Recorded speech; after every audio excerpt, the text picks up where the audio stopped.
Hace 6 años el mundo perdió a Camilo VI, el hombre que convirtió el dolor en melodía y la soledad en arte.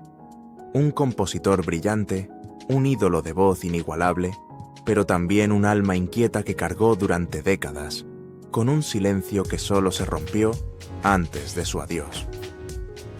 En esos últimos días, entre recuerdos y confesiones, Camilo habló de Julio Iglesias, el amigo, el rival, el espejo que lo acompañó en la gloria y en la distancia. Su vínculo fue más que una coincidencia. En el escenario musical fue una historia marcada por la admiración, la competencia y una herida invisible que el público nunca conoció. Porque detrás de los aplausos y las giras mundiales hubo promesas rotas, envidias calladas y un respeto que sobrevivió incluso al desencuentro. Hoy, cuando su voz aún resuena en millones de corazones, exploraremos la verdad que Camilo guardó durante toda su vida y que solo se atrevió a revelar cuando ya no temía perder nada. La verdad sobre Julio Iglesias, sobre la amistad, el orgullo y el precio de la fama. Camilo Blanes, conocido por el mundo como Camilo VI, nació en Alcoy en 1946 con una voz que parecía venida de otro tiempo. Desde niño mostraba una sensibilidad poco común.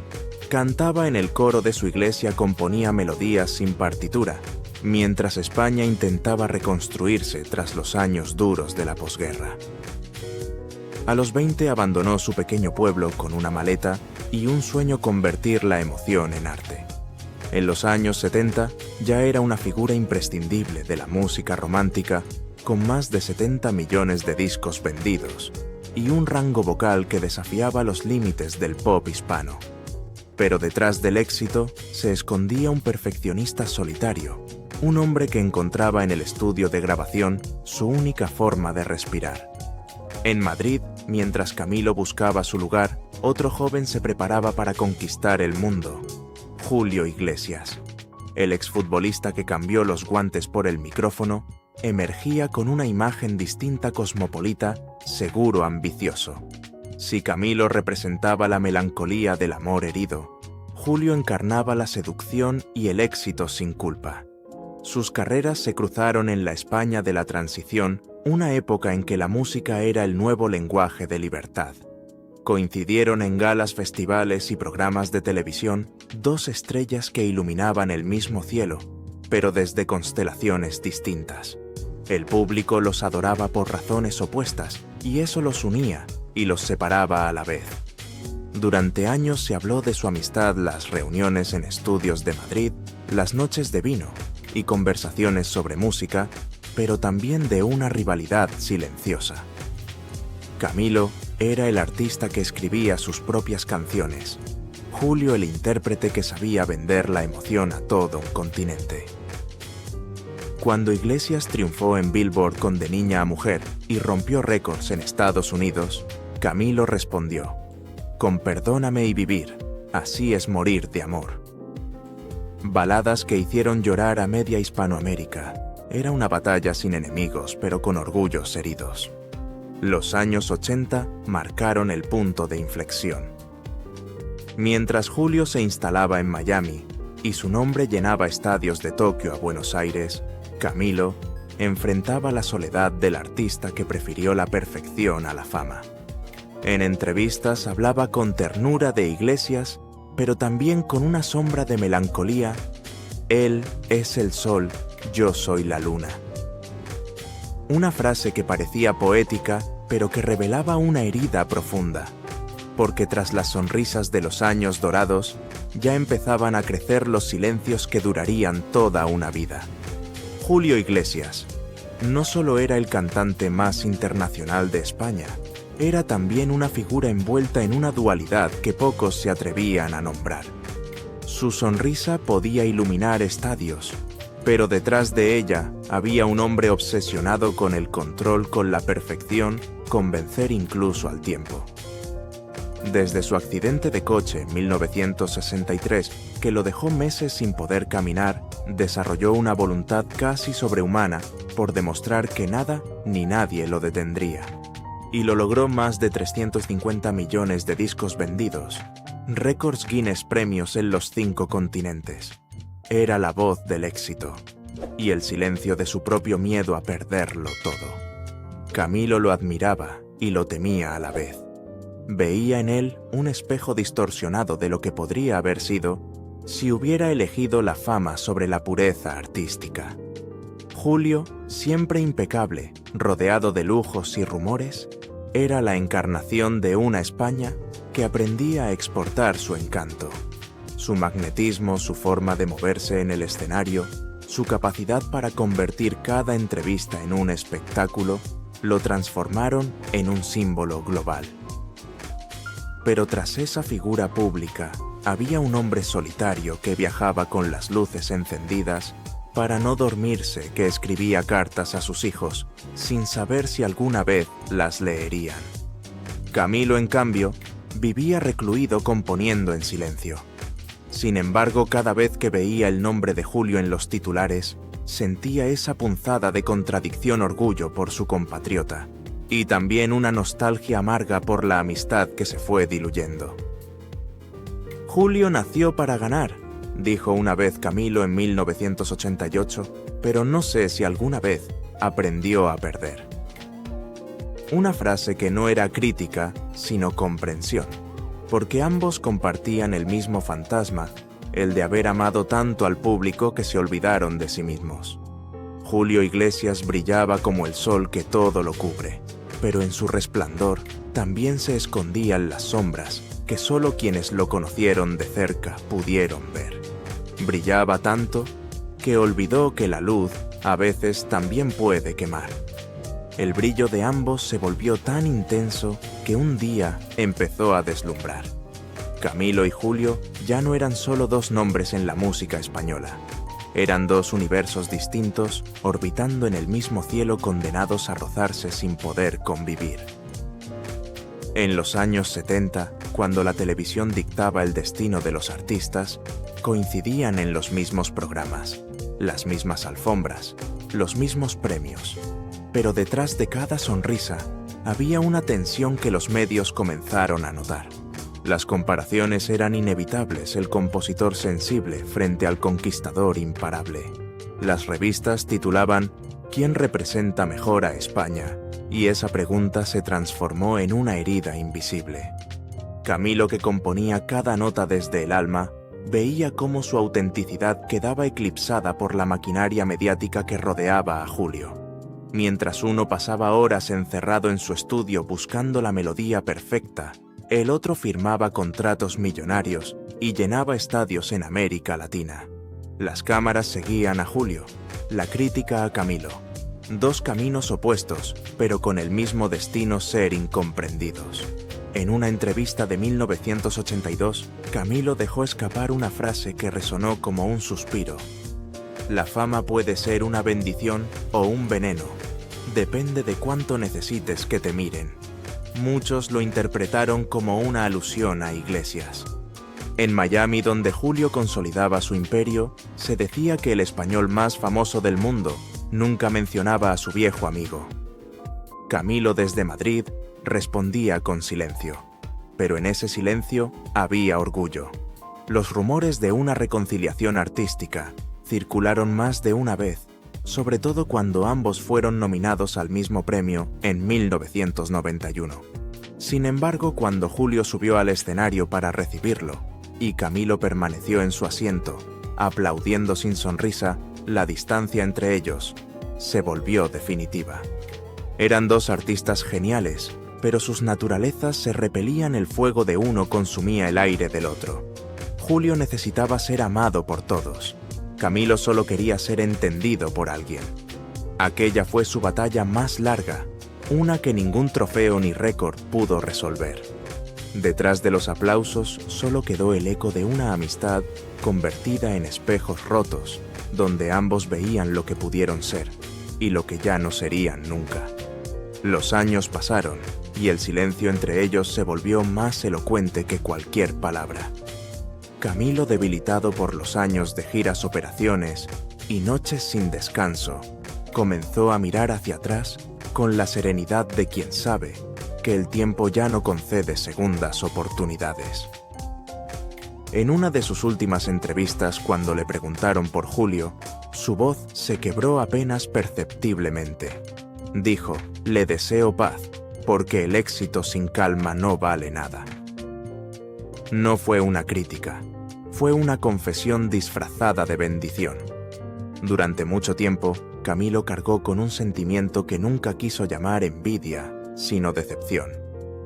Recordaba aquellos años en que ambos compartían escenarios, cuando la música era todavía un refugio y no una batalla.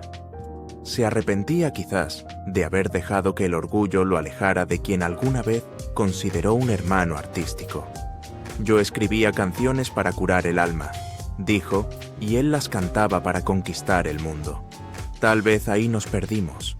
Palabras que no fueron grabadas en un estudio, sino en la memoria de quienes lo escucharon antes del final. Su confesión no fue pública ni escandalosa. Fue íntima, casi espiritual. Entre amigos cercanos habló de aquella llamada que nunca se atrevió a hacer, del abrazo que imaginó, pero nunca dio. Decía que Julio había elegido un camino más luminoso, pero también más solitario, y que en el fondo los dos eran iguales, dos hombres que amaron demasiado a la música y muy poco a sí mismos. Cuando Camilo partió en septiembre de 2019, dejó tras de sí no solo discos y canciones, sino una lección escrita entre líneas, que la verdadera grandeza no está en los premios, sino en saber perdonar antes de que sea demasiado tarde. Quizás esa fue su última verdad, la que nunca apareció en los titulares, que detrás del mito seguía amando al amigo que una vez perdió. En los últimos años, cuando las luces del escenario ya no lo cegaban y el eco de los aplausos se había vuelto distante, Camilo VI comenzó a escribir más para sí mismo que para el público. Se decía que guardaba en un cuaderno viejo pensamientos que nunca quiso publicar, frases sobre la vida, la música y la soledad. En una de esas páginas, según quienes lo conocieron, dejó escrita una reflexión que sonaba a despedida: «A veces la fama no te da, amigos te los quita». Esa línea breve pero cargada de melancolía parecía dirigida a un solo nombre: Julio Iglesias. El tiempo había hecho su trabajo, y la distancia entre ellos se transformó en una especie de respeto silencioso. Cuando Julio triunfaba en Las Vegas o en Buenos Aires, Camilo lo miraba desde la televisión, con una mezcla de orgullo y resignación. Nunca habló mal de él, pero su mirada decía lo que las palabras no podían, que algo entre ambos había quedado inconcluso. En una entrevista de 2014, cuando su salud ya se deterioraba, Camilo confesó que había aprendido a perdonar sin que el otro lo sepa. Tal vez se refería a esa vieja amistad que el orgullo había condenado al olvido. Su vida personal también fue un espejo del sacrificio. Entre los tratamientos médicos, la debilidad física y la falta de energía para volver a los escenarios, Camilo se recluyó en su casa de Torrelodones, rodeado solo de su hijo y algunos recuerdos. Allí escuchaba viejas grabaciones, entre ellas una versión inédita de «Vivir así es morir de amor», que nunca quiso lanzar. Decía que era demasiado personal, quizás porque en esa interpretación había más verdad que en toda su carrera. En esos años finales, mientras Julio seguía recibiendo homenajes por su trayectoria, Camilo elegía el silencio. No porque no tuviera nada que decir, sino porque entendió que algunas despedidas no se pronuncian, se sienten. Cuando cerraba los ojos escuchaba aún las voces del pasado, las risas de los 70, las noches infinitas de estudio. Y en ese eco quizá encontraba la paz que tanto le había sido negada. El paso del tiempo suele borrar las heridas, pero en el caso de Camilo y Julio, el tiempo las transformó en memoria. Años después de aquel distanciamiento, cuando la vida ya les había enseñado a ambos el peso de la soledad y la fragilidad del cuerpo, las viejas tensiones comenzaron a disolverse en un silencio distinto. No hubo reconciliación pública ni abrazos frente a las cámaras, pero sí hubo gestos, esos pequeños signos que solo comprenden los que alguna vez compartieron un mismo sueño. En una gala televisiva, Julio Iglesias interpretó Perdóname ante un auditorio lleno. Muchos no lo notaron, pero los que conocían la historia supieron leer. El mensaje era su manera de tender un puente hacia quien ya no estaba presente. Días después, Camilo envió desde su retiro un breve mensaje que se hizo eco en los medios. Perdonar es comprender. No dijo más. No hacía falta. Entre ellos se había restablecido en silencio esa complicidad que ni el orgullo ni los años lograron borrar. Julio confesó tiempo después en una entrevista que había aprendido de Camilo la disciplina del alma. Lo definió como un genio incomprendido, un artista que cantaba desde un lugar al que pocos sabían llegar. Esa frase pronunciada sin dramatismo fue la manera más sincera que tuvo de rendirle homenaje. Y aunque nunca volvieron a compartir escenario, lo hicieron en espíritu. Cada vez que uno cantaba sobre el amor, el otro respondía con una melodía que parecía venir desde el recuerdo. Camilo, antes de partir, pidió que en su funeral se tocara una sola canción. Vivir así es morir de amor. Julio desde la distancia guardó silencio y envió flores blancas con una nota sin firma. Los que estaban allí dicen que ese fue su verdadero adiós, el encuentro final de dos destinos que se miraron desde lejos, pero que en el fondo siempre se comprendieron. No fueron enemigos, fueron reflejos, dos almas que eligieron caminos distintos, pero que al final cantaron la misma canción. El 8 de septiembre de 2019, España amaneció con una noticia que rompió el corazón de toda una generación. Camilo VI había muerto. A los 72 años, el artista que enseñó al mundo que el amor podía doler y sanar, al mismo tiempo, se apagó en un hospital de Madrid, víctima de una falla renal. La noticia recorrió América Latina como un eco triste, y miles de fanáticos salieron a las calles con flores, retratos y lágrimas. En Alcoy, su ciudad natal, el silencio pesaba tanto como su voz cuando cantaba Jamás. Julio Iglesias, desde su residencia en Punta Cana, guardó silencio durante días. No hubo declaraciones apresuradas ni homenajes televisivos, solo un comunicado breve. Se fue un gran artista, y con él, parte de la historia de nuestra música. Pero los que lo conocían sabían que ese mensaje llevaba más de lo que decía. Julio había perdido no solo a un colega, sino al espejo de su propia historia. El funeral de Camilo fue íntimo, casi poético. Se escucharon sus canciones más emblemáticas mientras sus seguidores cantaban entre sollozos. Muchos afirmaron ver en su rostro una paz que no tuvo en vida. Sobre el ataúd alguien dejó una carta sin firma escrita con tinta azul. Gracias por tu música, gracias por tu silencio. Nadie lo confirmó, pero los rumores apuntaban a Julio. Era el cierre perfecto de una historia donde las palabras sobraban y el perdón ya no necesitaba pronunciarse. Hoy, 6 años después de su partida, su voz sigue llenando estadios invisibles, playlists eternas y corazones que aún tiemblan al escuchar sus notas. Camilo VI no murió. Se transformó en el eco de una época donde el amor aún era poesía y la música una forma de rezar. Y en ese eco también vive Julio, el compañero, el rival, el amigo que nunca dejó de admirarlo. Dos hombres distintos, un mismo destino, la inmortalidad, a través de la canción. ¿Crees que el destino los unió para competir o para recordarse eternamente?